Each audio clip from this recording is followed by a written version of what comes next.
Well, I feel that the process of working through people's stories, through their bodies, is a way for them to connect to their power individually, Okay. their power to put across their ideas, their power to make a difference,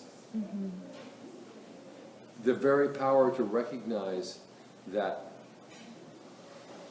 they can, by stepping out of themselves in a rehearsal, they experience that they can themselves change. You see? Yes. Oh, you want me to talk in a louder voice? Do you want me to smile? No, I'm pretending in the story. If I were an actor, you want me to talk in a louder voice? Oh, look in that direction? Yes. Stand up straighter? Yes. And then when I come off of the stage, I go, wait a minute. On stage, I had a different power. I could have that power out there in the world. So I think it makes that fundamental a difference. It also makes a fundamental difference for a community, a group of people, who have the opportunity then to realize, look, who we are together is strong. Our story touches people's hearts. It matters. So I think those are important reasons.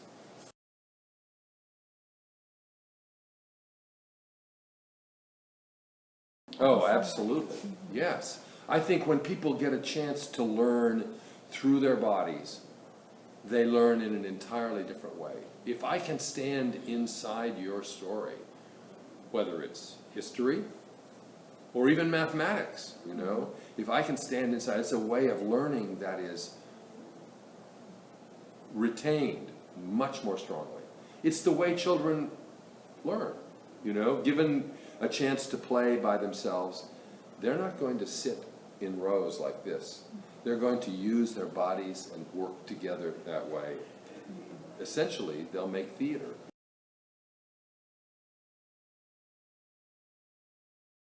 Here in this town, and we're at Colquitt, Georgia, the home of Swamp Gravy, where this process of community performance started.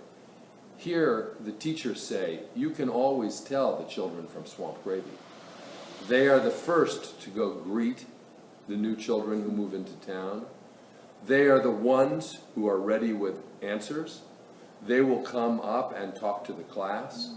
So it's transformed the children in this community and given them an opportunity, as we say, to put their best foot forward.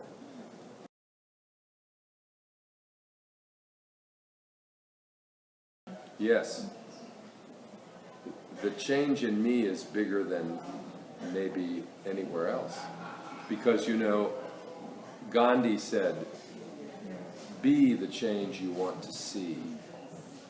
And I have found that each community that I work with is a challenge to my spirit.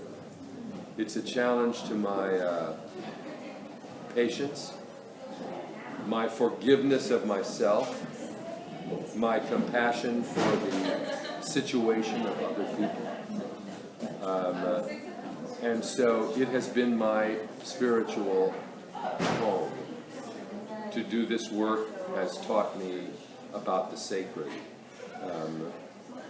and continues to teach me.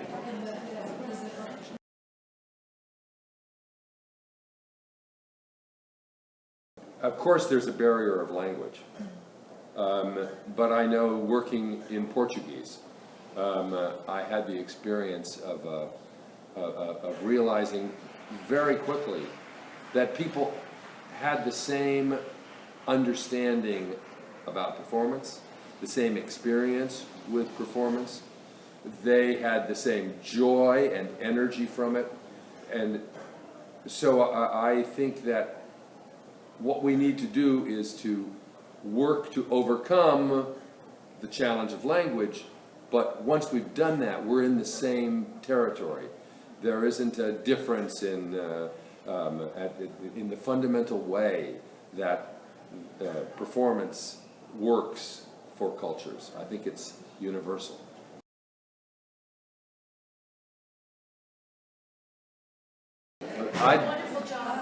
I'm not very fond of theaters myself, because in our traditional theater, and I know something about some traditional theaters in China, there tends to be the relationship of the audience is here, and the performers are there on the stage, and the audience all sits in one direction looking at the performers, who all look out at the audience.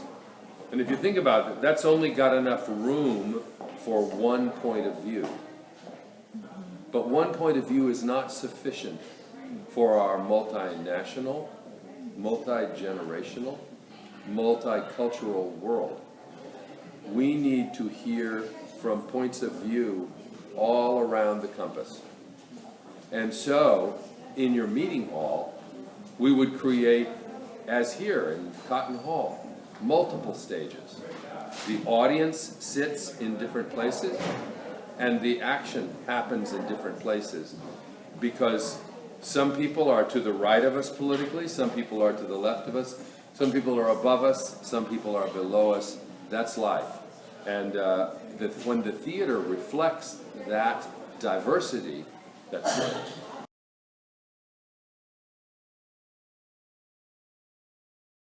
I would love to do that, yes, absolutely. The opportunity to listen in on what's important to a Chinese community, to let those stories turn into a play, and then to create that play with the Chinese people.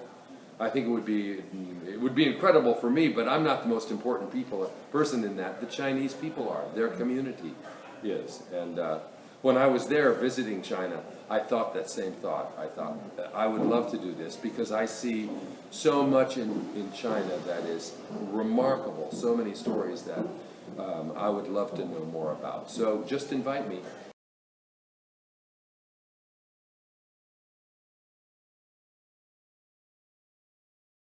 I'm taking a listening heart, because what I know won't go away from me, but what I have to learn is limitless. So I want to bring my ears and my heart.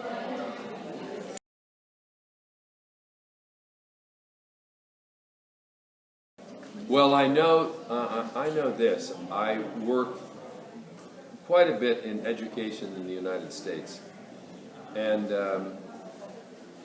there can be so many rules, regulations, tests that the children have to qualify in, regulations that the teachers must abide by, that the fundamental relationship between a student and a teacher can be lost. Once upon a time, the teacher was a master, and usually his word was law to the student. I don't believe in that model anymore.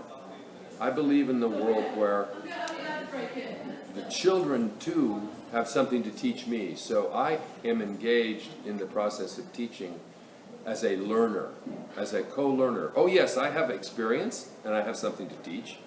I'm an older person, I have lived a life with lots of different experiences. But I want the opportunity to know the student directly, to reach that student from my heart, and have that student respond back to me with her heart or his heart, so that we build a relationship. Because I don't want the student just to go away and be smart. I want the student to go away and build relationships with other human beings, because that's how peace will grow in the world. That's how we will become a better human race.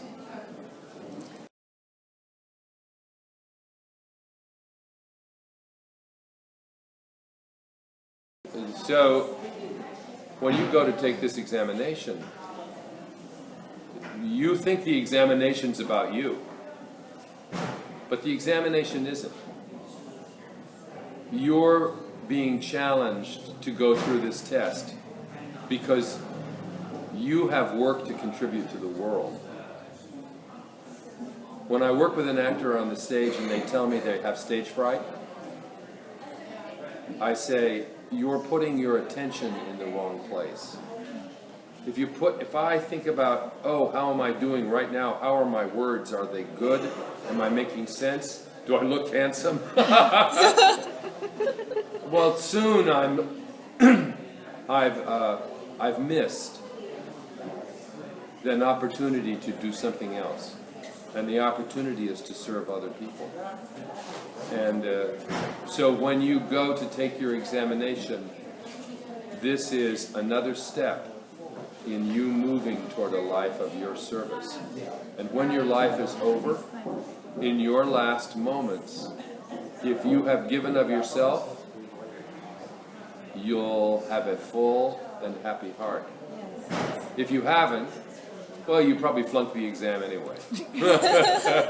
Good luck.